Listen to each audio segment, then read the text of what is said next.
ನಮಸ್ಕಾರ, ನಾನು doctor Jeevanti, consultant safe IVF centre Shivamogga. ಈ ಮಾರ್ಚ್ ತಿಂಗಳನ್ನ ಎಂಡೋಮೆಟ್ರಿಯೋಸಿಸ್ ಅವೇರ್ನೆಸ್ ಮಂತ್ ಅಂತ ಹೇಳ್ತೀವಿ. ಯಾಕೆ ಇಷ್ಟು ಒತ್ತು ಕೊಡ್ತೀವಿ ಎಂಡೋಮೆಟ್ರಿಯೋಸಿಸ್ ಅವೇರ್ನೆಸ್ ಬಗ್ಗೆ ಅಂತಂದ್ರೆ, ಮೇನ್ ಕಾರಣ ಇದರಿಂದ ಆಗುವಂತ ನೋವು. ಎಷ್ಟೋ ಜನ ಮಹಿಳೆಯರು ನಾವು ನೋಡ್ತಿರ್ತೀವಿ, ಪೀರಿಯಡ್ಸ್ ಆದಾಗ ತುಂಬಾ ಒದ್ದಾಡ್ತಾರೆ ನೋವಿಂದ. ಎಷ್ಟೋ ಸಲ ಅದನ್ನ ನೆಗ್ಲೆಕ್ಟ್ ಮಾಡ್ತೀವಿ ಕೂಡ, ಯಾಕೆಂತಂದ್ರೆ ಪೀರಿಯಡ್ಸ್ ಟೈಮ್ ಅಲ್ಲಿ ಹೊಟ್ಟೆ ನೋವು ಬರುತ್ತೆ ಅಂತ ಹೇಳಿ ಸಾಕಷ್ಟು ಜನ ನೆಗ್ಲೆಕ್ಟ್ ಮಾಡ್ತೀವಿ. ಪ್ಲಸ್ ಈ ಎಂಡೋಮೆಟ್ರಿಯೋಸಿಸ್ ಈ ಕಾರಣದಿಂದ ಡಯಾಗ್ನೋಸ್ ಆಗುವ ಹೊತ್ತಿಗೆ ಒಂದು 7 ರಿಂದ 10 ವರ್ಷ ತಗೊಂಡಿರುತ್ತೆ. Minimum 7 to 10 years of delay ಇರುತ್ತೆ ಡಯಾಗ್ನೋಸಿಸ್ ಆಗುವಾಗ. ಸೊ ಹಾಗಾಗಿ ಈ ಮಾರ್ಚ್ ತಿಂಗಳನ್ನ ನಾವು ಎಂಡೋಮೆಟ್ರಿಯೋಸಿಸ್ ಅವೇರ್ನೆಸ್ಗಾಗಿ ಉಪಯೋಗಿಸ್ತೀವಿ. ಯಾಕೆ ಅಂತಂತಂದ್ರೆ, ಈಗ ಮೇನ್ಲಿ ಪಬ್ಲಿಕ್ ಹಾಗೂ ಹೆಲ್ತ್ ಕೇರ್ ಪ್ರೊವೈಡರ್ಸ್ನ ಈ ಎಂಡೋಮೆಟ್ರಿಯೋಸಿಸ್ ಅನ್ನೋ ಕಾಯಿಲೆ ಬಗ್ಗೆ ಅವೇರ್ನೆಸ್ ಉಂಟು ಮಾಡ್ಲಿಕ್ಕೆ. ಯಾಕೆ ಬೇಕು ಅವೇರ್ನೆಸ್? ಏನಾಗತ್ತೆ ಈ ಎಂಡೋಮೆಟ್ರಿಯೋಸಿಸ್ ಇದ್ರೆ? ಅಷ್ಟು ಕೆಟ್ಟ ಕಾಯಿಲೆನಾ ಅಂತಂದ್ರೆ ಒಂದ್ ರೀತಿಯಲ್ಲಿ ಹೌದು. ಈ ಎಂಡೋಮೆಟ್ರಿಯೋಸಿಸ್ ಅನ್ನೋ ಕಾಯಿಲೆಯಿಂದ ಸಿವಿಯರ್ ಪೇನ್ ಬರುತ್ತೆ ಪೀರಿಯಡ್ಸ್ ಟೈಮಲ್ಲಿ, ಸಿವಿಯರ್ ಡಿಸ್ಮೆನೋರಿಯಾ ಅಂತ ಕರಿತೀವಿ. ಅದು ಮತ್ತೆ ಹೋಗ್ತಾ ಹೋಗ್ತಾ ತಿಂಗಳ ಆಗ್ತಾ ಆಗ್ತಾ ಆಗ್ತಾ ಜಾಸ್ತಿ ಆಗ್ತಾ ಹೋಗುತ್ತೆ. ಪ್ರೋಗ್ರೆಸಿವ್ ಡಿಸೀಸ್ ಆಗಿರುತ್ತೆ. ಪ್ಲಸ್ ದಿಸ್ ಇಸ್ ನಾವೇನ್ ಹೇಳ್ತೀವಿ ಅಂತಂದ್ರೆ ಕ್ರಾನಿಕ್ ಇನ್ಫ್ಲಮೇಟರಿ ಕಂಡೀಷನ್ ಅಂತ. ನಿಮ್ಮ ದೇಹದಲ್ಲಿ ಸಣ್ಣ ಪ್ರಮಾಣದಲ್ಲಿ ಯಾವಾಗ್ಲೂ ಇನ್ಫ್ಲಮೇಷನ್ ಅಂತಂದ್ರೆ ಉರಿಯೂತದ ಸಂಖ್ಯೆ ಯಾವಾಗ್ಲೂ ಸಮಸ್ಯೆ ಇದ್ದೇ ಇರುತ್ತೆ. ಸೊ ಎಂಡೋಮೆಟ್ರಿಯೋಸಿಸ್ ಅನ್ನೋದು ಒಂದು chronic inflammatory condition which is progressive ಹಾಗೂ ಇಮ್ಯೂನ್ ಮೀಡಿಯೇಟೆಡ್ ಅಂತ ಹೇಳ್ತಾರೆ. ಏನಾಗತ್ತೆ ಎಂಡೋಮೆಟ್ರಿಯೋಸಿಸ್ ಅಲ್ಲಿ ಎಷ್ಟರ ಮಟ್ಟಿಗೆ ಯಾವ ಏಜ್ ಗ್ರೂಪ್ ಅಲ್ಲಿ ಕಾಣ್ಬೋದು ಅಂತಂದ್ರೆ, 15 ರಿಂದ 39, 40 ವರ್ಷ, 45 ವರ್ಷ ರಿಪ್ರೊಡಕ್ಟಿವ್ ಏಜ್ ಗ್ರೂಪ್ ಅಲ್ಲಿ ಮೋಸ್ಟ್ ಕಾಮನ್ ಆಗಿ ಕಾಣಿಸುತ್ತೆ. ಏನಿದು ಎಂಡೋಮೆಟ್ರಿಯೋಸಿಸ್? ಯಾಕಾಗತ್ತೆ ನೋವು? ನಾರ್ಮಲಿ ಸಹಜವಾಗಿ ಬ್ಲೀಡಿಂಗ್ ಆಗೋದು ಹೇಗೆ ಅಂತಂದ್ರೆ, ತಿಂಗಳ ಪೀರಿಯಡ್ಸ್ ಆದಾಗ ಗರ್ಭಕೋಶದ ಒಳಪದ್ರ ಕಳಚಿ, ಎಂಡೋಮೆಟ್ರಿಯಂ ಅಂತ ಕರಿತೀವಿ, ಅದು ಕಳಚಿ ಹೊರಗಡೆ ಬರುತ್ತೆ. ಸೊ ಈ ಎಂಡೋಮೆಟ್ರಿಯೋಸಿಸ್ ಅನ್ನೋ ಕಾಯಿಲೆಯಲ್ಲಿ ಏನಾಗಿರುತ್ತೆ, ಈ ಎಂಡೋಮೆಟ್ರಿಯಲ್ ಟಿಶ್ಯೂ ಏನಿರತ್ತಲ್ಲ, ಅದು ನಮ್ಮ ದೇಹದ ವಿವಿಧ ಭಾಗಗಳಲ್ಲಿ ಗರ್ಭಕೋಶದ ಒಳಪದ್ರ ಬಿಟ್ಟು ಅದರ ಹೊರಪದರದಲ್ಲಿರ್ಬೋದು, ಮಯೋಮೆಟ್ರಿಯಂ ನಲ್ಲಿರ್ಬೋದು, ಅವಾಗ ಅಡಿನೋಮೈಸಿಸ್ ಅಂತೀವಿ. ಸಿಸೇರಿಯನ್ ಸ್ಕಾರ್ ಇರ್ಬೋದು, ಅವಾಗ ಸ್ಕಾರ್ ಎಂಡೋಮೆಟ್ರಿಯೋಸಿಸ್ ಅಂತೀವಿ. ಅಂಡಾಶಯದಲ್ಲಿರ್ಬೋದು, ಅವಾಗ ಅದನ್ನ ಒವೇರಿಯನ್ ಎಂಡೋಮೆಟ್ರಿಯೋಮಾ ಅಂತೀವಿ. ಟ್ಯೂಬ್ ನಲ್ಲಿ ಕಲೆಕ್ಷನ್ ಆದ್ರೆ ಹೈಡ್ರೋಸಾಲ್ಪಿಂಗ್ಸ್ ಅಂತ ಕರಿತೀವಿ, ಅಥವಾ ಹೆಮಟೋಸಾಲ್ಪಿಂಗ್ಸ್ ಆಗ್ಬೋದು. ಎಷ್ಟೋ ಸಲ ತುಂಬಾ ಅಪರೂಪಕ್ಕೆ ತುಂಬಾ ಅಪರೂಪ ಇದು ಲಂಗ್ಸ್ ನಲ್ಲಿ ಇರತ್ತೆ. ಹೊಟ್ಟೆ ಇರ್ತಲ್ಲ, ಹೊಟ್ಟೆಯಲ್ಲಿ ಪೆರಿಟೋನಿಯಂ ಅಂತ ಕವರಿಂಗ್ ಇರುತ್ತೆ, ಅದ್ರಲ್ಲಾಗಿರುತ್ತೆ. ಸೊ ಈ ತರ ದೇಹದ ಯಾವುದೇ ಭಾಗದಲ್ಲಿ ಕೂಡ ಎಂಡೋಮೆಟ್ರಿಯಲ್ ಟಿಶ್ಯೂ ಹೋಗುವಂತ ಸಾಧ್ಯತೆ ಇರುತ್ತೆ. ಸೊ ಇದರ ಸಿಂಪ್ಟಮ್ಗಳೇನು ಅಂತಂದ್ರೆ 5 Ds ಅಂತ ಕರಿತೀವಿ. ಒಂದು ಡಿಸ್ಮೆನೋರಿಯಾ ಅಂದ್ರೆ ಪೀರಿಯಡ್ಸ್ ಟೈಮ್ ನಲ್ಲಿ ತುಂಬಾ ನೋವು ಪಡುವಂಥದ್ದು. ಫಸ್ಟ್ ಡೇ ಪೀರಿಯಡ್ಸ್ ಆದಾಗ ನೋವು ಬರೋಂಥದ್ದು ಸಹಜ. ಕೆಲವೊಬ್ರಿಗೆ ಏನಾಗಿರುತ್ತೆ, ಪೀರಿಯಡ್ಸ್ ಶುರುವಾಗ ಮುಂಚೆಯಿಂದಾನೇ ನೋವು ಸ್ಟಾರ್ಟ್ ಆಗಿರುತ್ತೆ. ಪೀರಿಯಡ್ಸ್ ಆಗಿ ಫಸ್ಟ್ ಡೇ ಸೆಕೆಂಡ್ ಡೇ ಅವ್ರಿಗೆ ಎದ್ದೇಳಕ್ಕೆ ಆಗೋದಿಲ್ಲ, ಅಷ್ಟು ನೋವು ಇರುತ್ತೆ. ಸೊ ಅದು ನಾರ್ಮಲ್ ಅಲ್ಲ. ನೆಕ್ಸ್ಟ್ ಡಿಸ್ಪೆರೋನಿಯಾ ಅಂದ್ರೆ ಗಂಡ ಹೆಂಡತಿ ಸೇರುವಾಗ ನೋವಾಗುವಂಥದ್ದಕ್ಕೆ ಡಿಸ್ಪೆನೋರಿಯಾ. ಲೈಂಗಿಕ ಕ್ರಿಯೆಯಲ್ಲಿ ನೋವು ಆದ್ರೆ ಅದಕ್ಕೆ ಡಿಸ್ಪೆರೋನಿಯಾ ಅಂತೀವಿ. ಡಿಸ್ಚೀಸಿಯಾ ಹಾಗಂತ ಅಂದ್ರೆ, ಈಗ ಮೋಷನ್ ಪಾಸ್ ಮಾಡುವಾಗ, ಕಸ್ ಮಾಡುವಾಗ ನೋವು ಬಂತಂದ್ರೆ ಅದನ್ನ ಡಿಸ್ಚೀಸಿಯಾ ಅಂತ ಕರಿತೀವಿ.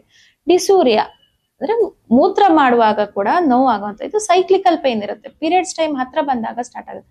ಡಿಸ್ಯೂರಿಯಾ ಇನ್ನೊಂದು ಡಿಸ್ಟರ್ಬೆನ್ಸ್ ಆಫ್ ಮೆನ್ಸ್ಟ್ರಲ್ ಸೈಕಲ್. ನಿಮ್ಮ ತಿಂಗಳ ಮುಟ್ಟಾಗುವ ಇದ್ರಲ್ಲಿ ಸೈಕಲ್ ಅಲ್ಲಿ ಡಿಸ್ಟರ್ಬೆನ್ಸಸ್ ಇರುತ್ತೆ. ಕೆಲವೊಬ್ಬರಿಗೆ ಬೇಗ ಆಗುತ್ತೆ, ಕೆಲವೊಬ್ಬರಿಗೆ ಲೇಟ್ ಆಗ್ಬೋದು, ಅಥವಾ ಬ್ಲೀಡಿಂಗ್ ಕಡಿಮೆ ಆಗೋದು. ಸೊ ಈ ತರ ವೇರಿಯಸ್ ಡಿಸ್ಟರ್ಬೆನ್ಸಸ್ ಇರುತ್ತೆ. ಇದು ಮೇನ್ 5 ಸಿಂಪ್ಟಮ್ಗಳು. ಇದು ಬಿಟ್ಟು ಕ್ರಾನಿಕ್ ಪೆಲ್ವಿಕ್ ಪೇನ್ ಅಂತೀವಿ, ಇದು ಸೈಕ್ಲಿಕಲ್ ಅಲ್ಲ, ತಿಂಗಳ ಪೀರಿಯಡ್ಸ್ ಆದಾಗ ಬಿಟ್ಟು ಕೂಡ ಪೇನ್ ಇರೋಂಥ ಸಾಧ್ಯತೆ ಇರುತ್ತೆ. ಇನ್ನು ಮೇಜರ್ ಕನ್ಸರ್ನ್ ಏನಪ್ಪಾ ಅಂತಂದ್ರೆ ಮಕ್ಕಳಾಗದೆ ಇರುವಂತದ್ದು. ಏನಾಗತ್ತೆ ಎಂಡೋಮೆಟ್ರಿಯೋಸಿಸ್ ಅಲ್ಲಿ ಅಂತಂದ್ರೆ, ಮೊಟ್ಟೆಗಳ ಕ್ವಾಲಿಟಿ ಎಲ್ಲ ಕಡಿಮೆ ಆಗಿ, ಮೊಟ್ಟೆಗಳ ಸಂಖ್ಯೆ ಕ್ವಾಲಿಟಿ ಎರಡೂ ಕಡಿಮೆ ಆಗುತ್ತೆ. ಸೊ ಮಕ್ಕಳಾಗ್ಲಿಕ್ಕೆ ಸಮಸ್ಯೆ ಆಗುತ್ತೆ. ಪ್ಲಸ್ ಗರ್ಭಕೋಶದ ಆಕ್ಸೆಸ್ ಕೂಡ ಬದಲಾಗುತ್ತೆ, ಇದು ಒಂದು ಕಾರಣ ಆಗ್ಬೋದು. ಟ್ಯೂಬ್ಸ್ ನಲ್ಲಿ ಊತ ಬರುತ್ತೆ. ಸೊ ಇದೆಲ್ಲ ಕಾರಣಗಳಿಂದ ಇನ್ಫರ್ಟಿಲಿಟಿ ಆಗತ್ತೆ. ಹೀಗೆ ಹಲವಾರು ಸಿಂಪ್ಟಮ್ಸ್ ಇರ್ತವೆ. ಇದನ್ನ ಮೇನ್ ಏನಪ್ಪಾ ಅಂತಂದ್ರೆ, ನಾವು ಅರ್ಲಿ ಡಯಾಗ್ನೋಸಿಸ್ ಅಂಡ್ ಟ್ರೀಟ್ಮೆಂಟ್. 3 ತರದ ಎಂಡೋಮೆಟ್ರಿಯೋಸಿಸ್ ಇರುತ್ತೆ. ಒಂದು ಸೂಪರ್ಫಿಷಿಯಲ್ ಅಂತಂದ್ರೆ, ನಾನು ಮುಂಚೆ ಪೆರಿಟೋನಿಯಂ ಅಂತ ಹೇಳಿದೆಲ್ಲ, ಅಲ್ಲೆಲ್ಲ ಸಣ್ಣ ಸಣ್ಣ ಸ್ಪಾಟ್ಸ್ ಇರುತ್ತೆ. ಎರಡನೇದು ಓವೇರಿಯನ್ ಎಂಡೋಮೆಟ್ರಿಯೋಸಿಸ್ ಅಂದ್ರೆ ಅಂಡಾಶಯಗಳಲ್ಲಿ ಎಂಡೋಮೆಟ್ರಿಯಲ್ ಟಿಶ್ಯೂ ಇದು, ಅದು ಸಿಸ್ಟ್ ತರ ಆಗುವಂಥದ್ದು. ನೀವು ಬಹುತೇಕ ಜನರು ಕೇಳಿರ್ತಾರೆ ಚಾಕ್ಲೇಟ್ ಸಿಸ್ಟ್ ಅಂತ. So that is ovarian endometriosis. 3ನೇದೇನಪ್ಪಾ ಅಂತಂದ್ರೆ ಡೀಪ್ ಇನ್ಫಿಲ್ಟ್ರೇಟಿಂಗ್ ಎಂಡೋಮೆಟ್ರಿಯೋಸಿಸ್. ಇದ್ರಲ್ಲಿ ಏನಾಗಿರುತ್ತೆ, ಗರ್ಭಕೋಶದ ಹೊರಗೆ ಟ್ಯೂಬ್ಸು, ಆಮೇಲೆ ರೆಕ್ಟಲ್ ನಾಡ್ಯೂಲ್ಸ್ ಅಂತೀವಿ, ಅಂದ್ರೆ ಕರಳು ಇರುತ್ತಲ್ಲ, ಕರಳು ಮತ್ತೆ ಗರ್ಭಕೋಶ ಎಲ್ಲ ಒಂದಕ್ಕೊಂದು ಅಂಟ್ಕೊಂಡಿರತ್ತೆ. ಸೊ ಡೀಪ್ ಟಿಶ್ಯೂ ಇನ್ಫಿಲ್ಟ್ರೇಟಿಂಗ್ ಎಂಡೋಮೆಟ್ರಿಯೋಸಿಸ್ ಅಂತ ಹೇಳ್ತೀವಿ. ಇವಿಷ್ಟು ಹಲವಾರು ಸಿಂಪ್ಟಮ್ಗಳು. ಹೇಗೆ ಇದನ್ನ ಕಂಡುಹಿಡಿಯೋದು, ಎಕ್ಸಾಮಿನೇಷನ್ ಮಾಡಿ ಕಂಡುಹಿಡಿಬೋದಾ ಅಂತಂದ್ರೆ ಮಾಡ್ಬೋದು. ನೀವು ರೆಗ್ಯುಲರ್ ಗೈನಕಾಲಜಿಕಲ್ ಚೆಕಪ್ಗೆ ಹೋದಾಗ ಪರ್ವೆಜೈನಲ್ ಎಕ್ಸಾಮಿನೇಷನ್ ಅಲ್ಲಿ ಎಷ್ಟೋ ಸರಿ ಗೊತ್ತಾಗತ್ತೆ ನಮ್ಗೆ, ನಾಡ್ಯೂಲ್ಸ್ ಅವೆಲ್ಲ ಫೀಲ್ ಆಗತ್ತೆ, ಓವೇರಿಯನ್ ಎಂಡೋಮೆಟ್ರಿಯಮ್ ದೊಡ್ಡ ಸಿಸ್ಟ್ ಇತ್ತು ಅಂದ್ರೆ ಸಿಗತ್ತೆ. ಅದಕ್ಕಿನ್ನ ಈಗ day in and day out ನಾವು ಯೂಸ್ ಮಾಡುವಂತದ್ದು ಅಲ್ಟ್ರಾಸೌಂಡ್, ಟ್ರಾನ್ಸ್ ವೆಜೈನಲ್ ಅಲ್ಟ್ರಾಸೌಂಡ್ ಅಥವಾ ಟ್ರಾನ್ಸ್ ಅಬ್ಡಾಮಿನಲ್ ಅಲ್ಟ್ರಾಸೌಂಡ್. ಈಗ ಮದುವೆ ಆಗಿಲ್ಲ ಅಥವಾ ಸೆಕ್ಷುಲಿ ಆಕ್ಟಿವ್ ಇಲ್ಲ ಅಂತಂದ್ರೆ ಅಬ್ಡಾಮಿನಲ್ ಅಲ್ಟ್ರಾಸೌಂಡ್, ಮದುವೆ ಆಗಿದ್ರಂದ್ರೆ ಟ್ರಾನ್ಸ್ ವೆಜೈನಲ್ ಅಲ್ಟ್ರಾಸೌಂಡ್ ನಲ್ಲೇ ಬಹುತೇಕ ಡಯಾಗ್ನೋಸಿಸ್ ಆಗತ್ತೆ. MRI ಬೇಕಾಗತ್ತಾ ಇದಕ್ಕೆ ಅಂತಂದ್ರೆ ತುಂಬಾ ಬಹುತೇಕ 95% ಡಯಾಗ್ನೋಸಿಸ್ ನಿಮ್ಗೆ ಇದ್ರಲ್ಲೇ ಆಗೋಗುತ್ತೆ. ಅಷ್ಟು ಸೆನ್ಸಿಟಿವ್ ಇದೆ ಅಲ್ಟ್ರಾಸೌಂಡ್ ನಿಂದ. MRI ಅಲ್ಲಿ ತೀರಾ ಸಣ್ಣ ಲೀಷನ್ಸ್ ಇತ್ತು, ಈಗ ಅಲ್ಟ್ರಾಸೌಂಡ್ ನಲ್ಲಿ ಏನೂ ಫೈಂಡಿಂಗ್ಸ್ ಇಲ್ಲ ಎಂಡೋಮೆಟ್ರಿಯೋಸಿಸ್ ರಿಲೇಟೆಡ್, ಬಟ್ ಪೇಷಂಟ್ಗೆ ತುಂಬಾ ಪೇನ್ ಇದೆ, ಪೇಷಂಟ್ಗೆ ಇರೋ ಸಿಂಪ್ಟಮ್ಸ್ ಎಂಡೋಮೆಟ್ರಿಯೋಸಿಸ್ಗೆ ಸಜೆಸ್ಟಿವ್ ಇದೆ ಅಂತಂದ್ರೆ ಆವಾಗ MRIಗೆ ಹೋಗ್ಬೋದು.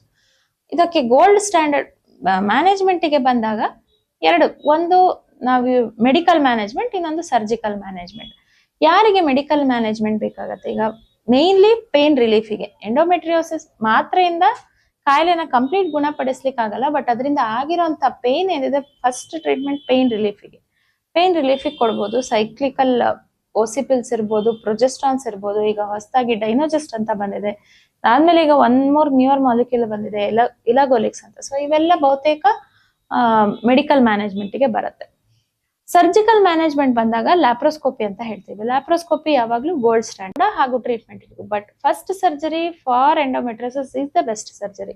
ಹಾಗಾಗಿ ಲ್ಯಾಪ್ರೋಸ್ಕೋಪಿ ಕರೆಕ್ಟ್ ಟೈಮಲ್ಲಿ ಸರಿಯಾದ ಸೂಕ್ತವಾದ ಸೆಂಟರ್ ನಲ್ಲಿ ಸೂಕ್ತವಾದ ಎಕ್ಸ್ಪರ್ಟ್ ನಿಂದ ಮಾಡಿಸ್ಕೊಂಡ್ರೆ ಅದ್ರ ರಿಸಲ್ಟ್ಸ್ ತುಂಬಾ ಚೆನ್ನಾಗಿರುತ್ತೆ. ಅದಾದ್ಮೇಲೆ ಸರ್ಜರಿ ಆದ್ಮೇಲೆ ರಿಕರೆನ್ಸ್ ನ ಕಡಿಮೆ ಮಾಡ್ಲಿಕ್ಕೆ ಹಲವಾರು ಡ್ರಗ್ಸ್ ಗಳಿವೆ, ಅದನ್ನ ಸ್ವಲ್ಪ ಲಾಂಗ್ ಟರ್ಮ್ ಅಲ್ಲಿ ತಗೋಬೇಕಾಗತ್ತೆ. ಸೊ ಇದಿಷ್ಟು ಕಿರು ಇಂಟ್ರೊಡಕ್ಷನ್ ಎಂಡೋಮೆಟ್ರಿಯೋಸಿಸ್ ಬಗ್ಗೆ.